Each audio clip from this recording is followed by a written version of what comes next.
Hello friends, today we are going to study the most important medical advance of 20th century, that is oral rehydration solution, commonly called as ORS.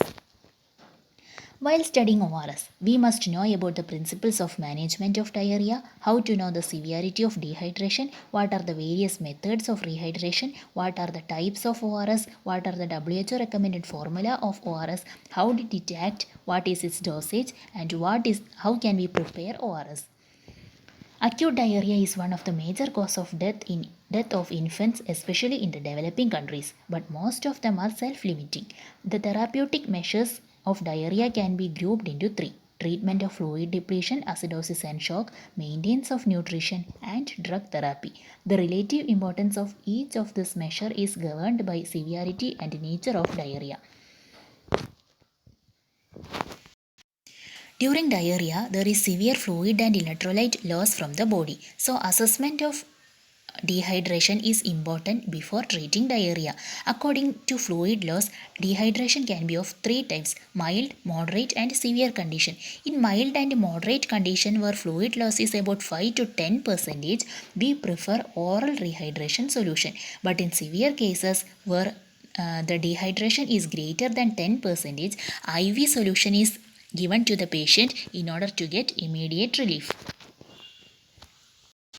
The recommended composition of intravenous fluid is sodium chloride 5 gram, potassium chloride 1 gram, and sodium bicarbonate 4 gram. This can be mixed in 1 liter of water or 5% of glucose solution, and this can be infused to patient in 2 to 4 hours and continued till the oral rehydration solution can be instituted. Now, what is oral rehydration solution? It is a cheap, simple and effective method which can be given to all age group and in cases of mild and moderate diarrhea. It contains the main elements that are lost from the body during diarrhea, and it is more effective than giving water alone because it helps to overcome the electrolyte imbalance. ORS allows the facilitated co-transport of sodium along with the glucose via sodium glucose co-transporter located on the luminal side of intestine, and this is actually a secondary active transport because it uses the energy from sodium potassium ATPase located on the basolateral membrane, and when the glucose enter into the enterocyte, it is pumped into the circulation via GLUT2 transporter located on the basolateral membrane. The idea of ORS was put forward by WHO and UNICEF in 1975. The initial standard ORS was sodium bicarbonate based with concentration of 311 millimole.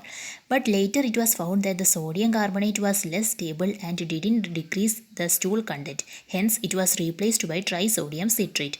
Now, in 2012, a new revised formula of ORS was put forward by WHO, which contained low osmolarity of 245 millimole, and this is called as reduced ORS or low osmolarity ORS. This is the difference between normal standard ORS and low osmolarity ORS or reduced ORS put forward by WHO. Look the concentration difference between sodium chloride and glucose in both of them. In low osmolarity ORS or reduced ORS, the concentration of sodium chloride and glucose is less than that of the normal ORS. Also, the total osmolarity of the normal ORS is 311 millimole and that of the reduced ORS is 245 millimole. The principles governing the composition of oral rehydration solutions are: it should be always isotonic or somewhat hypotonic. That is, the total osmolarity should be always between 200 to 310 milliosmol per liter. Also, because if the concentration is greater than this, it will lead to osmotic diarrhea. Similarly, the molar ratio of the glucose should be always equal to or somewhat higher than that of the sodium, and this excess glucose will be utilized in absorbing sodium present in the intestinal secretions. Now, what are the advantages of this reduced ORS? This reduced ORS helps to decrease the stool content by 20%, vomiting by 30%, and it is more safe and effective than the normal standard ORS. What are the actions of salt in ORS? This sodium in the ORS helps to relieve hyponatremia. It also helps to generate the action potential and maintain the muscle tone. Glucose acts as a source of energy and allows the facilitated diffusion of sodium. Potassium chloride and citrate act as a base, provide the stability to solution, and they also as base, they helps to correct the acidosis due to alkali loss in the stools. The potassium helps to decrease the muscle cramps caused due to electrolyte imbalance by dehydration. Similarly, then what are the uses of ORS? ORS, the primary and most important use of ORS is treatment of diarrhea. It can be also used in maintenance of hydration in cases following trauma, burn, surgery, and heat stroke. What is the dosage and administration? The main aim of treatment of dehydration or dehydration is to achieve a complete rehydration within 4 to 6 hours. The patients are encouraged to drink ORS in 1 hour interval. In children, 5 milli per kilogram per hour is the recommended dose. In cases of mild dehydration, we prefer 50 ml per kilogram, and in moderate dehydration, 100 ml per kilogram is infused in small divided doses over 4 to 6 hours. The important thing is to be noted that adequate maintenance dose should be always given based on the severity of fluid loss.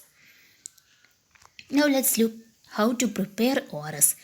ORS can be prepared by dissolving the entire contents of a packet into 1 liter of fresh boiled and cooled water. Stress that it is look that it is always prepared in cooled water and warm water should not be used. Similarly, the solution should be used within 24 hours of preparation. In our home, we can make ORS by mixing 6 teaspoons of sugar with a half teaspoon of table salt in 1 liter of drinking water. Super ORS. It is a modified form of standard ORS by mixing additional amino acids like glycine, lysine, glutamine or glucose polymers or starch into ORS, and this helps to reduce the frequency and severity of diarrhea. However, it is very expensive and the benefit provided is only marginal. It was found that the normal standard ORS containing high sodium and low potassium is unsuitable for malnourished children. So we introduced a new modified form of ORS called as Resomal or rehydration solution for malnourished children. It contains less sodium, more sugar and more potassium than the normal standard ORS, and it can be made by diluting 1 packet of ORS in 2 liter of water instead of 1 liter and adding 20 gram of sucrose and 20 ml of mineral salts. Other minerals like zinc, magnesium, copper, etc. can also be added for providing special nourishment. According to recent studies, WHO recommends the administration of zinc along with low osmolar ORS to children less than 5 years to decrease the duration and severity of diarrhea. It is recommended that a zinc supply of 10 to 14 days following diarrhea helps to reduce the recurrence of diarrhea for next 2 to 3 months, and in vitro studies suggest that zinc helps to decrease the fluid secretion by inhibiting the CAMP channels located on the intestinal mucosa.